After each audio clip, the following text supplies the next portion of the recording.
Good afternoon everybody. Today we are going to start our third section. In the third section we are going to learn a new poem. The name of the poem is The Night of the Scorpion. This poem is written by the Nissim Ezekiel. He is the Indian poet and he was honored with the Padma Shri and Padma Vibhushan award. Students, in this poem there is the description. So this poem is the descriptive narrative poem. Also it is a satire. The poet depicts or makes the satire on the traditional Indian society where there is the lack of education, and because of the lack of the education peoples were believe on the God and the faith. So there is the description of the night. One day the rain was following continuously for the 10 hours, and in the house of the poet there was a scorpion hide. He was hiding behind the sack of the rice, and unfortunately that scorpion stung poet's mother. And all the villagers came there, and they came with the lanterns and candles, and they were chanting the name of the God. And they believe that if they chant the name of the God, and the mother of the poet become reduced, or she become feel less pain. So all the villagers came there, and they did not take her to the doctor, or they did not give her medicine, but without giving medicine they were chanting the name of the God. So here the poet wants to show the nature of the Indian villages, or the superstitious nature of the people, because there is lack of education, and these hours were going, and mother did not cure for 10 hours. And so here the description of what happened next, and now we are going to learn what happened after the scorpion went away and villagers tried to search the scorpion, and poet's father's behavior and what he has done to cure his wife's pain. So we are going to learn. So students, open your textbook. बघा विद्यार्थ्यांनो, या poem मध्ये आपल्याला Knight of the scorpion he poem लिहिण्यात आलेली आहे निसिम इझिकेल यांच्याकडून. हे भारतीय पोएट आहे, ते ड्रामॅटिस्ट पण आहे आणि त्याचबरोबर रायटर पण आहेत, ऍक्टर पण आहेत. आता या पोएम मध्ये त्यांनी काय केलेलं आहे, ही पोएम स्पेशली काय आहे, सटायर आहे. सटायर म्हणजे काय बघा, विडंबनपर लेखन करण्यात आलेलं आहे. या पोएमची पार्श्वभूमी आहे भारतीय समाज, ग्रामीण भारतीय समाजाची पार्श्वभूमी आहे, आणि या पोएम मध्ये काय केलेलं वर्णन करण्यात आलेलं आहे. आता या पोएम मध्ये फर्स्ट पर्सन प्रोनाउनचा वापर करण्यात आलेला आहे. आता आय म्हणजे कोण, या ठिकाणी पोएट आहे. आता पोएट आणि त्याची मदर आणि त्याची फॅमिली आणि आजूबाजूच्या गावातील लोक यांचं वर्णन या पोएम मध्ये करण्यात आलेलं आहे. या पोएम मध्ये बघा 10 तासांपासून कंटिन्युअसली पाऊस पडत आहे, आणि या पडणाऱ्या पावसामुळे एका इन्सेक्टने, स्कॉर्पियनने काय केलेलं आहे, विंचवाने काय केलेलं आहे, पोएटच्या घरामध्ये आसरा घेतला, आणि त्याने काय केलं बघा, तांदळाच्या गोणीखाली तो जाऊन लपलेला आहे, आणि अचानकपणे त्याने कवीच्या आईवर हल्ला केला. आता कवीच्या आईला खूप वेदना होऊ लागल्या, कारण का स्कॉर्पियनच्या शरीरामध्ये विष असतं आणि ते विष आईच्या शरीरामध्ये जाऊ लागलेलं आहे. आई वेदनेने तडफत आहे, आणि या ठिकाणी कुठल्याही प्रकारचे डॉक्टरी इलाज न करता ग्रामीण भागातील लोक सगळे एकत्र आलेले आहेत. त्यांच्या हातात कॅन्डल्स आहेत, मेणबत्त्या आहेत, त्याचबरोबर ते त्या ठिकाणी देवाचं नाव घेत आहे. त्यांना असं वाटतं की आपण देवाचं नाव घेतल्यामुळे काय होणार आहे, आईच्या वेदना कमी होणार आहेत. आणि पण या ठिकाणी पोएटचे जे वडील आहेत ते कसे आहेत, रॅशनलिस्ट आहेत. त्यांचा या गोष्टीवर विश्वास नाही, मग त्या ठिकाणी त्या औषधांचा वापर करतात. पण एवढं सगळं करून पण आईला कुठल्याही प्रकारे आराम मिळत नाही. त्यानंतर मग गावातील एका वैद्याला बोलवण्यात येतं. वैद्य म्हणजे काय बघा, धार्मिक विधी करणारा माणूस आहे. तो काय करतो, मंत्र उच्चारत आहे आणि आईचं विष उतरवण्याचा प्रयत्न करत आहे. म्हणजेच या ठिकाणी आईला डॉक्टरकडे न नेता एखाद्या भोंदूबाबाला बोलवण्यात आलेला आहे, आणि तो भोंदूबाबा मग काय करत आहे, मंत्र उच्चारत आहे आणि आईच्या शरीरातील विष काढण्याचा प्रयत्न करतो. आणि त्याचबरोबर बघा लोकांची अवस्था कशी असते, या ठिकाणी मेंटॅलिटी आपल्याला या पोएम मध्ये बघण्यात येत आहे की गावातील जे लोक आहेत त्यांचा विचार काय आहे. आईला जर विंचू चावून गेलेला आहे तर विंचू चावल्यामुळे आईचं जे मागच्या जन्माचं पाप आहे ते पाप हळूहळू कमी होणार आहे आणि पुढचा जन्म आईचा सुखकारक होईल अशी वृत्ती किंवा असा स्वभाव त्या लोकांचा या ठिकाणी आपल्याला या पोयमच्या माध्यमातून दिसत आहे. मग या ठिकाणी सगळ्यात शेवटी बघा आपल्याला आईचं प्रेम, आईचं जे प्रेम आहे, युनिव्हर्सल लव्ह ऑफ मदर. आता या ठिकाणी बघा आईने सगळ्यात शेवटी काय बोललेली आहे की बरं झालं विंचू मला चावलं आणि त्याने माझ्या मुलांना सोडून दिलं, म्हणजेच मला त्रास झाला तरी चालेल पण माझ्या मुलांना किंवा माझ्या लेकरांना कुठल्याही प्रकारचा त्रास इजा होता कामा नये अशी भावना या ठिकाणी आपल्याला आईचं प्रेम या ठिकाणी आपल्याला या पोयमच्या माध्यमातून व्यक्त होत आहे किंवा प्रकट होत आहे. चला तर मग आपल्याला पोयम शिकायची. सगळ्यांनी पुस्तक ओपन करा. Night of the scorpion. I remember the night my mother was stung by a scorpion. बघा नरेटिव्ह पोयम आहे. त्याचबरोबर या ठिकाणी आय म्हणजे कोण, मी नाही, तर या ठिकाणी आय म्हणजे फर्स्ट पर्सन प्रोनाउन आहे आणि त्या ठिकाणी कवी या ठिकाणी स्वतः वर्णन करून आपल्याला सांगत आहे. I remember the night my mother was stung by a scorpion. 10 hours of steady rain had driven him to crawl beneath a sack of rice. बघा या ठिकाणी कुठल्याही प्रकारची राईम स्कीम फॉलो करण्यात आलेली नाही आहे. ही पोयम फ्री वर्स फॉर्म मध्ये लिहिण्यात आलेली आहे आणि त्याचबरोबर कवीने वेगवेगळ्या प्रकारच्या फिगर ऑफ स्पीचचा वापर केलेला आहे. अँटिथेसिस, इन्व्हर्जन, रिपिटेशन, मेटाफर, टॅटॉलॉजी, त्याचबरोबर बघा या ठिकाणी अँटिथेसिस आणि त्याचबरोबर ऑनोमोटोपोइया या फिगर ऑफ स्पीचचा पण वापर केलेला आहे. चला बघूया पहिला स्टांजा परत. I remember the night my mother was stung by a scorpion. मला आठवतं कुठली गोष्ट आठवते बघा, द नाईट, अशी रात्र की ज्या रात्रीमध्ये माझ्या आईला एका विंचवाने चावा घेतला. 10 hours of steady rain म्हणजे मागच्या 10 तासापासून काय होत होतं, had driven him to crawl beneath the sack of rice म्हणजे 10 तासापासून अखंडपणे पाऊस पडत असल्यामुळे बाहेरील जे विंचू होते, कीटक होते आणि त्याचबरोबर तो स्कॉर्पियन सुद्धा लेखकाच्या कवीच्या घरात आलेला आहे आणि त्याने कुठं आश्रय घेतला बघा, beneath a sack of rice, तांदळाच्या गोणखाली तो स्कॉर्पियन विंचू लपून बसलेला होता. Parting with his poison flash of a diabolic tail in the dark room, he risked the rain again. Parting with his poison flash. आता या ठिकाणी काय झालेले, मग तो विंचू कुठं लपून बसलेला होता, तांदूळाच्या गोणीखाली आणि त्याच वेळी त्या ठिकाणी कवीची आई त्या ठिकाणून गेलेली असणार आहे. लाईट नाही आहे, ग्रामीण भागाचं चित्र नाही, त्याचबरोबर पाऊस पडत आहे, त्यामुळे अंधार आहे आणि या अंधारामध्ये विंचू कुठं जाऊन बसलेला आहे, तांदूळाच्या गोणीखाली लपलेला आहे आणि त्याच वेळी काय झालेलं आहे बघा, मग त्याने कोणाला हल्ला केला, तर रायटर कवीची जी आई आहे, कवीच्या आईवर हल्ला करण्यात आलेला आहे. कोणाकडून, स्कॉर्पियन कडून. हल्ला म्हणजे काय, तर या ठिकाणी चावण्यात आलेला आहे. स्कॉर्पियनने कवीच्या आईला चावा घेतलेला आहे. Parting with his poison flash म्हणजे मग या ठिकाणी काय सांगायचंय, स्कॉर्पियनने काय केलेले, कवीच्या आईला चावा घेतलेला आहे. Scorpion stung poet's mother. Of a diabolic tale in the dark room. डायबॉलिकचा अर्थ बघा या ठिकाणी दिलेला आहे, having the qualities of devil or wicked. Here scorpion is compared with the diabolic means evil creature. In the dark room, आता room कशी आहे, डार्क आहे म्हणजे सगळीकडे अंधार पसरलेला आहे आणि त्या अंधकारमय रूम मध्ये, खोलीमध्ये स्कॉर्पियनने कवीच्या आईला चावा घेतला. He risk the rain again. Risk the rain again means he went away from the house.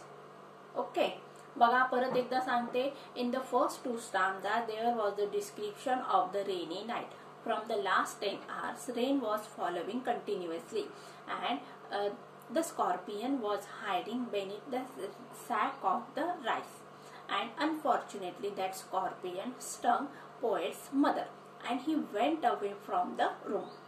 Next stanza. The peasants came like swarms of flies and birds, the name of a god 100 times, to paralyze the evil one. Again in the third stanza there is the description what happened next. After the scorpion stung the poet's mother, and then what happened next is the description of the next stanzas. In the next stanza, as soon as the villagers heard the news that poet's mother was stung by the scorpion, all of villagers, all of them went at the poet's house. The peasants came like the swarm of flies. How they came? Like the swarms of flies.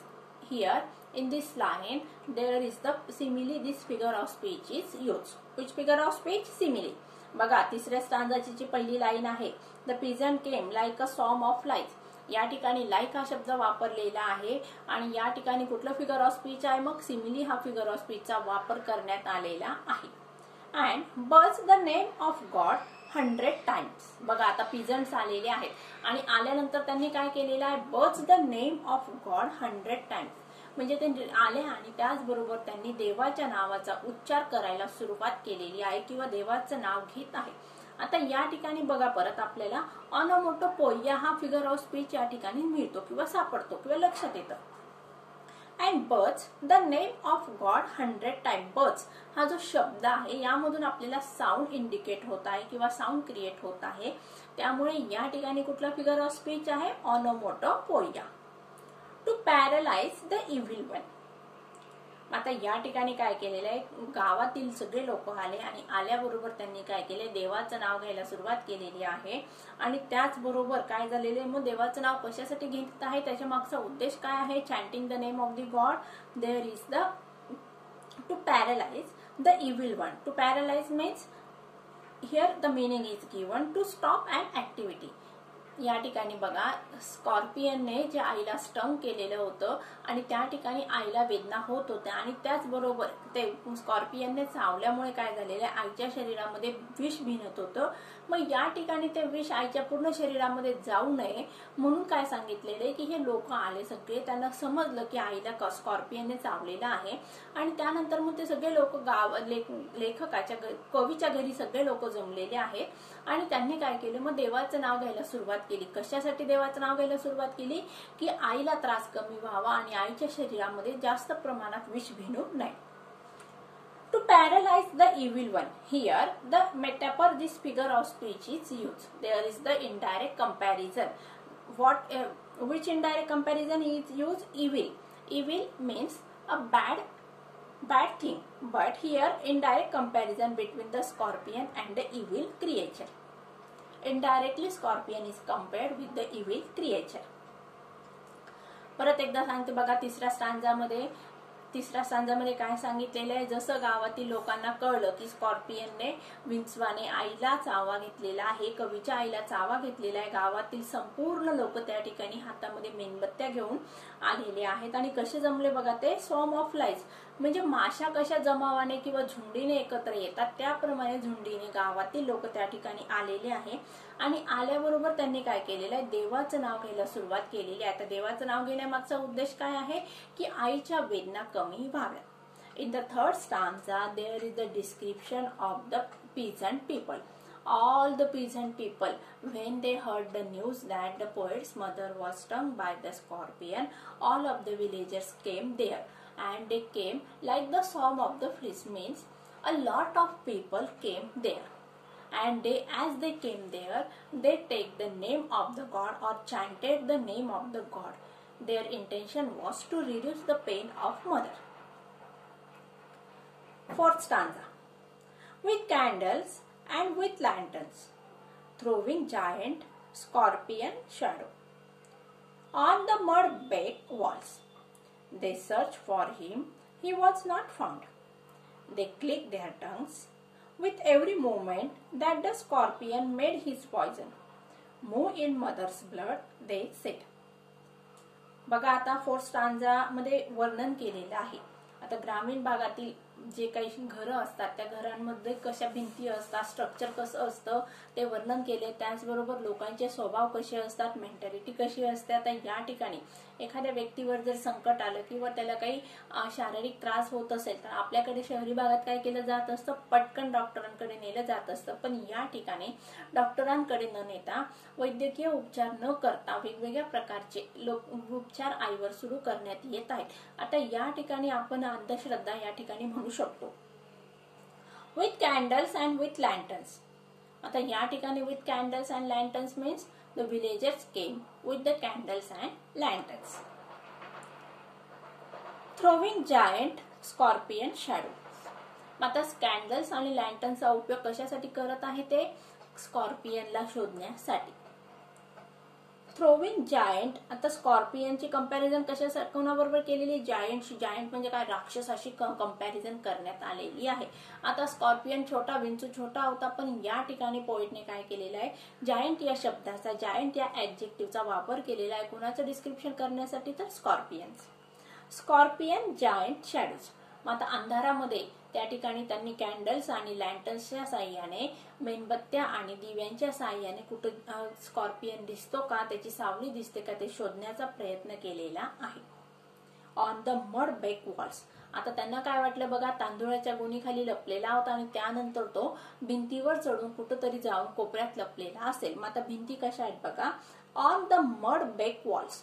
Mud म्हणजे काय? चिखलापासून बनलेल्या भिंती. म्हणजे कुठल्याही प्रकारे सिमेंटच्या किंवा प्लास्टरच्या किंवा विटांच्या भिंती बनलेल्या नव्हत्या, तर चिखलाच्या सारवलेल्या अशा त्या भिंती होत्या.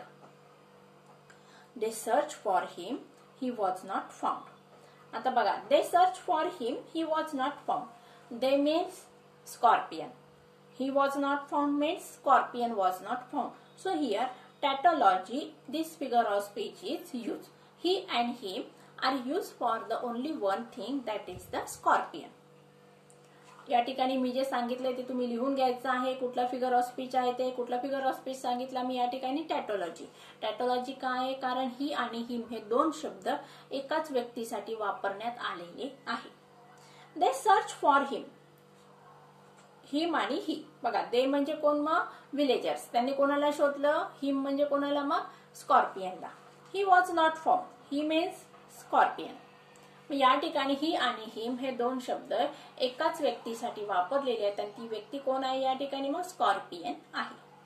मग they search for him, he was not found. Villagers tried to find out the scorpion, but unfortunately, scorpion was not found. They clicked their tongues.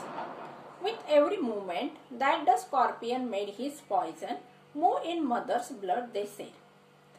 After searching, villagers clicked their tongues. आता here the meaning of click their tongues is given. It means made a noise with the tongue to indicate sorrow.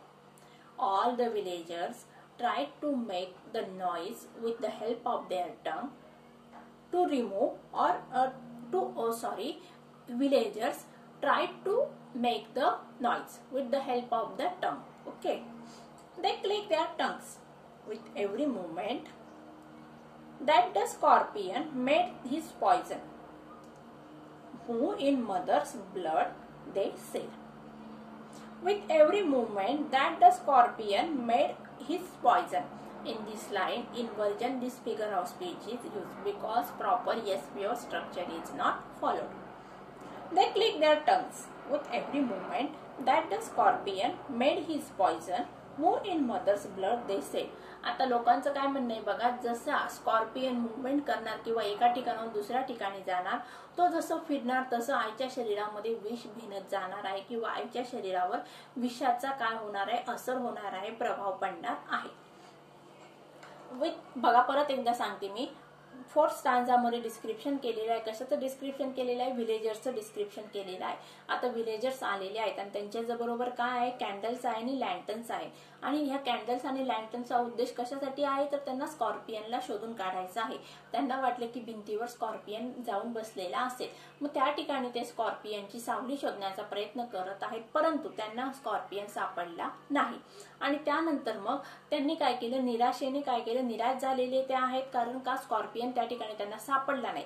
आणि या निराशेच्या भावनेतून त्यांनी काय केलेलं आहे? जिभांच्या माध्यमातून किंवा जिभांच्या द्वारे आवाज केलेला आहे. They click their tongues. मग या ठिकाणी त्यांचं सॉरो किंवा दुःख व्यक्त होत आहे की ते अयशस्वी झाले नाही, सक्सेसफुल झालेले नाही आहे. मग या ठिकाणी परत ग्रामीण भागातील लोकांची मेंटॅलिटी किंवा त्यांचे विचार आपल्याला दिसतात की जसा जसा स्कॉर्पियन इकडं तिकडं फिरणार तसं तसं आमच्या शरीरामध्ये विष पसरणार आहे. ही काय एक विचारधारा आहे, लोकांचे काय सुपरस्टिशियस बिलीफ आहे. In the fourth stanza, there is again the description of the villagers. The villagers came with the lanterns and the candles. They used the lanterns and the candles to find out the scorpion. But unfortunately, they did not find a scorpion. They tried to find a scorpion on the back wall, but they did not get the success. Again, the villagers make the sound because they did not successful in their movement or search operation. So they think that as the scorpion moved, the poison in the mother's body was also increases. Next stanza. इथपर्यंत समजलं का? चला पुढचा stanza घेऊया. May he sit still, they said. May the sins of your previous birth be burned away tonight, they said. May your suffering decrease. The misfortunes of your next birth, they said. इथपर्यंतच घेऊया आपण या 5 line. नंतर पुढच्या lines घेऊया. आता या ठिकाणी बघा, ग्रामीण भागातील लोकांची विचारधारा, धर्म, कर्म, त्याचबरोबर जन्म, मृत्यू, स्वर्ग, नरक या गोष्टींवर लोकांचा असलेला विश्वास. आपल्याकडे हिंदू धर्मामध्ये सांगितलेलं आहे की आपण जसं कर्म करणार तसं फळ आपल्याला मिळणार. या जन्मामध्ये जर आपण चांगलं कर्म केलं तर आपल्याला मृत्यूनंतर स्वर्ग मिळत असतो, आणि त्याचबरोबर आपण वाईट जर कर्म केलं तर आपल्याला नरक मिळत असतो. त्याचबरोबर माणसाचा हा जन्म आहे, त्याला 7दा जन्म घ्यावा लागत असतो, आणि या प्रत्येक जन्मामध्ये मागच्या जन्माचा रेफरन्स परत येत असतं. मागच्या जन्मात जर वाईट कर्म केले असतील तर येणाऱ्या पुढच्या जन्मामध्ये माणसाला त्रास सहन करावा लागत असतो किंवा पाप भोगावं लागत असतं. मग या ठिकाणी या लोकांची विचारधारा कशी बघा, आईला स्कॉर्पियन चावलेला आहे कारण का आईने मागच्या जन्मी पाप केलेलं होतं, आणि आता हा स्कॉर्पियन चावून गेल्यामुळे आईचं जे पाप आहे मागच्या जन्माचं ते कमी होणार आहे, आणि त्याचबरोबर आता स्कॉर्पियन चावून गेल्यामुळे पाप कमी होईल आणि पुण्याचा संचय वाढणार आहे. त्यामुळे पुढच्या जन्मी आईला कुठल्याही प्रकारचा त्रास होणार नाही, काही वेदना होणार नाही, अशी विचारधारा या लोकांची आहे. बघूया. May he sit still, they said. लोक काय, may he sit still means they wish that. What the villagers wish? The scorpion may hide at one place. He did not make any movement, because if he did not make the movement, the poison in the mother's body did not increase. May he sit still, they say. They means villagers. Here alliteration, this figure of speech is used. May the sins of your previous birth. Your means mother. या ठिकाणी your हा शब्द कोणासाठी वापरलेला आहे, हे pronoun कोणासाठी वापरलेला आहे तर मदर साठी वापरलेला आहे. आता या लाईन मध्ये परत बघा, इन्व्हर्जन हा फिगर ऑफ स्पीच वापरण्यात आलेला आहे कारण का प्रॉपर प्रोज ऑर्डर व्यवस्थित फॉलो केलेली नाही आहे. May the sins of your previous birth. Previous म्हणजे काय, मागच्या जन्माचे. बर्थ म्हणजे जन्म. Be burn away tonight. Be burn away म्हणजे जळून जाणार आहे. काय जळून जाणार आहे म्हणजेच त्यांना काय सांगायचंय, आईने मागच्या जन्मी काही पाप केलं होतं आणि ते पाप आता या ठिकाणी आईला विंचू चावून गेल्यामुळे ते पाप कमी होणार आहे. They said. They means villagers. May your suffering decrease. आणि त्याचबरोबर तुझ्या वेदना काय होणार आहे, कमी होणार आहे. The misfortunes of your next birth, they said. आणि त्याचबरोबर तुझं वाईट मिसफॉर्च्युन्स म्हणजे काय, वाईट कर्म पण कमी होणार आहे. पुढच्या जन्मी मग तुला कुठल्याही प्रकारचा त्रास होणार नाही. The misfortunes of your next birth, they said. Here again we can see the superstitious nature as well as the superstitious belief of the villagers. They think that mother has done the bad things in her last birth, so she have to suffer here in this birth the sufferings. The scorpion was stung to mother and she had done bad things in her last birth, so she has to suffer. So students, here we can see the misbelief and also the superstitious beliefs of the people or the villagers. They again think that in this birth mother was suffering the pain, so her next birth will become very comfortable and luxurious because she did not have to suffer anything. Next, may the sum of all evil balance in this unreal world against the sum of good. बघा आता परत काय सांगितलं जात आहे की पहिल्या 3 lines मध्ये काय सांगितलंय, पहिल्या 5 लाईन मध्ये काय सांगितलं, स्कॉर्पियन जर या ठिकाणी स्कॉर्पियनने जर मुवमेंट केली नाही तर आईच्या शरीरामध्ये विष वाढणार नाही आहे किंवा विष भिनणार नाहीये. आणि त्याचबरोबर काय सांगितलेले की आईने मागच्या जन्मी काही पाप केलेलं होतं आणि त्या पापामुळे काय झालेलं आहे, आईला या जन्मात त्रास होत आहे. आणि त्याचबरोबर आता आईला त्रास होत आहे म्हणजे काय, मग पुढच्या जन्मी आईला त्रास होणार नाही, कारण तिचं पाप जे काय आहे, इव्हिल जे काही तिने डन केलेलं आहे ते सगळं या ठिकाणी कमी होणार आहे. आणि मग परत काय सांगितलंय बघा, म्हणजे आईचं पाप पुण्य आता समान रेषेवर येणार आहे, पुण्य वाढणार आहे आणि त्यामुळे आईला काय होणार आहे की पुढच्या जन्मी तिला कुठल्याही प्रकारचा त्रास होणार नाही, तिचा पुण्याचा संचय अधिक वाढणार आहे. May the sum of all evil antithesis, हा फिगर ऑफ स्पीच आहे बघा, कुठपर्यंत सांगते मी. May the sum of all evil balance in this unreal world against the sum of good. Good आणि इव्हिल हे दोन जे शब्द आहे अपोजिट वर्ड्स आहेत आणि हे अपोजिट वर्ड्स एकाच लाईन मध्ये वापरण्यात आलेले आहेत, म्हणून या ठिकाणी अँटिथेसिस हा फिगर ऑफ स्पीच वापरलेला आहे. परत एकदा सांगते, in this 3 lines the poet has used antithesis this figure of speech because the two opposite words evil and good are used in the same successive lines. May the sum of all evil balance in this unreal world against the sum of good. Here villagers are balancing the sum of good and the sum of the bad, and they think that the balancing of good things may increase and mother become painless. May the sum of all evil balance in this unreal world against the sum of good. Become diminished by your pain. Diminish means to lessen or reduce. Means mother become painless or she did not have lot of pain. May the poison purify your flesh. बघा परत एकदा सांगत आहे मी या ठिकाणी, in this stanza or in these lines the poet is showing or describing the nature or the superstitious beliefs of the villagers. He was talking about the superstitious nature of the evil sin and the good work done by the mother. They think that mother has done a bad things or the evil in her previous birth, so she have to suffer the sting of the scorpion, and again they think that now she was suffering the pain, so her next birth become comfortable, and here the balance of her good things and the bad things become at the same level, and her good things or the balance of the good thing increases and her pain will become reduces. May the poison purify your flesh of desire, your spirit of ambition, they said, and they sat around. परत काय सांगत आहे बघा, ते आतापर्यंत काय सांगितलं, आईने पाप केलेलं होतं म्हणून तिला विंचू चावलेला आहे. आता तिचं मागच्या जन्माचं पाप कमी होईल आणि विंचवाचा तिला झालेला त्रास हळूहळू कमी होणार आहे आणि पुढचा जन्म तिच्यासाठी कम्फर्टेबल होणार आहे. आणि जो तराजू आहे पापाचा आणि पुण्याचा, या ठिकाणी पुण्याचा तराजूचा परडा जड होणार आहे आणि पाप कमी होणार आहे. त्याचबरोबर अजून काय सांगत आहे बघा ते, may the poison purify your flesh.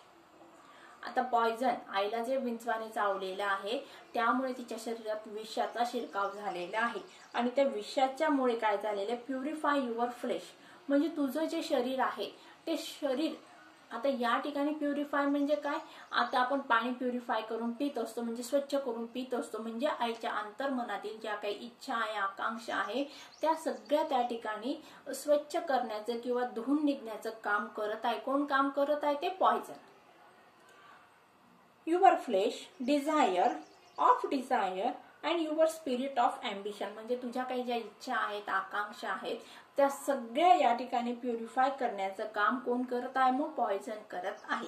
असं कोण म्हणत आहे, villagers. Villagers says that the poison may purify the mother's wishes and desires and ambitions. They sat around on the floor with my mother in the center. The piece of understanding on each face. All the villagers sat and mother was sitting in the central point and all the villagers sat around the mother. All were very peaceful. Okay.